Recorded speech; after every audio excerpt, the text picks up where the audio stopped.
Hi అండి, ఈరోజు గుత్తొంకాయ కూర వండుతున్నాను. దానికి కావాల్సినవి శనగ పలుకులు, ధనియాలు, కొంచెం మెంతులు, ఎండుమిరపకాయలు, ఒక 5-6 జీడిపప్పులు అండ్ నువ్వులు, కొబ్బరి ముక్కలు ఇవన్నీ వేపేసి పక్కకు తీసుకోవాలి.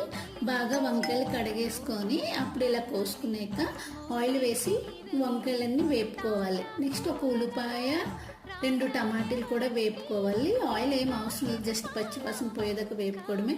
ఇవన్నీ కూడా పేస్ట్ చేసుకోవాలి. చూపిస్తున్న విధంగా ఇవన్నీ పేస్ట్ చేసుకున్నాక అప్పుడు అదే కళాయిలో ఆయిల్ వేసుకొని పోపులు, కరివేపాకు వేసుకొని పేస్ట్ వేసుకోవాలి. నెక్స్ట్ కారం, ఉప్పు, గరం మసాలా, అల్లం వెల్లుల్లి పేస్ట్ ఇవన్నీ వేపి బాగా దగ్గరగా అయిపోవాలి ఈ పేస్ట్ మొత్తము. అప్పుడు వంకాయలు వేసుకొని కొంచెం చింతపండు పులుసు వేసుకోవాలి వగరు పోవడానికి. సో అంతే, కర్రీ చాలా ఈజీ, కాకపోతే ఎక్కువ ఐటమ్స్ పడతాయి.